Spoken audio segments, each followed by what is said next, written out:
নমস্কার বন্ধুরা, পলি কিচেন নামে সবাইকে স্বাগত। আশা করি সবাই ভালো আছেন আর আমিও আপনাদের আশীর্বাদে ভালো আছি।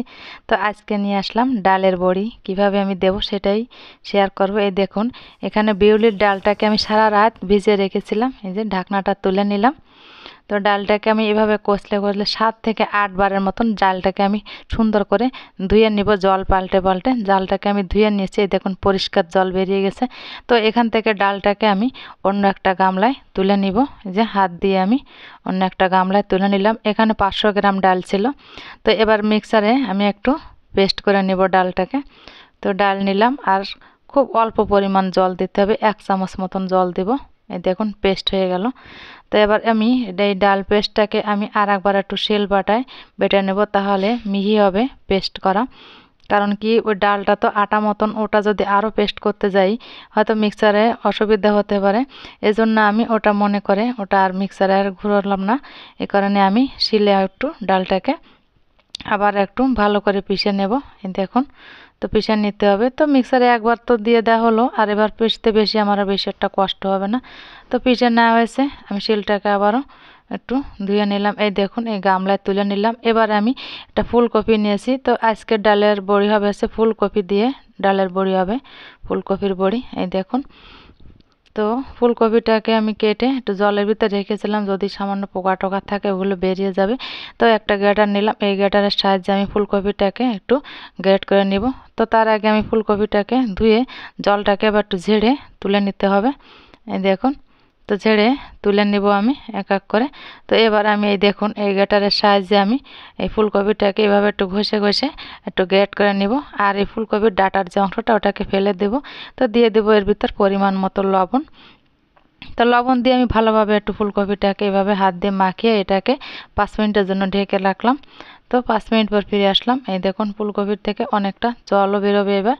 তো ফুলকপিটাকে একটা নেটের মাধ্যমে আমি এবার এটাকে নিংড়ে এর ভিতরে যে রসটা থাকবে ওটা আমি বের করে নিব। এই দেখুন, একটা নেটের ভিতর দিয়ে নিলাম। তো আমি তো নেট দিয়ে করলাম, আপনারা চাইলে পুরনো সুতির কাপড় দিয়ে করে নিতে পারেন। তো জলটাকে আমার বেরিয়ে ফেলে দেওয়া হয়েছে। এই দেখুন, তো এবার আমি এখানে নিয়েছি দেখুন গোলমরিচ গুঁড়া। তো গোলমরিচ গুঁড়া আমি 1 চামচ মতন আন্দাজ করে এর ভিতর দিয়ে দেব গোলমরিচের গুঁড়া। তো এখানে চিলি ফ্লেক্স দিলেও হয়, তো আমি গোলমরিচ গুঁড়াটা ব্যবহার করলাম। এই দেখুন, তো এটাকে দিয়ে এবার আমি থাল রেডি করব। এই থালাগুলো আমি সরিষার তেল দিয়ে ভালোভাবে একটু মাখিয়ে নিতে হবে। তো থালাগুলো রেডি করা হলো। তো এখানে আমি এই যে বিউলির ডাল বাটা আর ফুলকপি গ্রেট করে রাখা এটা নিয়েছি। তো এই দেখুন, ডালটাকে কিন্তু ভালোভাবে ফেটিয়ে নিতে হবে।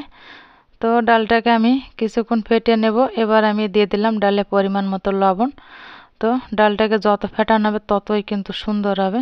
তো এটাকে আমি সময় নিয়ে নিয়ে ভালোভাবে ডালটাকে ফেটিয়ে নেব। তো এবার আমি এই যে ফুলকপি গ্রেট করে রাখা যে ফুলকপিটা ওটা আমি দিয়ে দিব। এই দেখুন, তো একটা ফুলকপি আমার পুরোটাই দিয়ে দিতে হবে, যেন 500 গ্রাম এখানে ডাল আছে। তো ফুলকপিটা দিয়ে ভালোভাবে এটাকে ডালটাকে ফেটিয়ে নিতে হবে, যত ফেটানো হবে ততই কিন্তু ভালো হবে। এই দেখুন বন্ধুরা, এভাবে করে আমি হাত দিয়ে ডালটাকে একটু ফেটিয়ে নিব। তো এই দেখুন, তো ডালটাকে আমি 8 থেকে 10 মিনিটের মতন এভাবে একটু ফেটিয়ে নিয়েছি। তো সবটুকু তো দেখানো সম্ভব না, তো আমি যেটুকু পারলাম দেখালাম। আর আমি একটা বাড়িতে জল নিয়ে একটু চেকও করেছিলাম। তো জল নিয়ে চেক করতে হয়, যাতে ভেসে উঠলে তাহলে বুঝতে হয় যে ডালের ফেটানোটা ঠিক আছে। তো প্রথমে আমি আগে ঠাকুমা দিদারা দিত 2টো তুলসীর পাতার পরে আগে দিয়ে নিত, তো আমিও দিলাম তাই। এই দেখুন, তো 2টো থালা আমার অলরেডি দিয়ে দেওয়া হয়েছে। আর ওই থালাটা দেওয়ার পরে আমি চলে গেলাম ছাদে। এবার ছাদে যে আমি এই দেখুন বাকিগুলো আমি এক এক করে দিয়ে দিয়েছি। দেখুন, একটা কাপড়ের পরে কিছুটা দিয়েছি আর থালা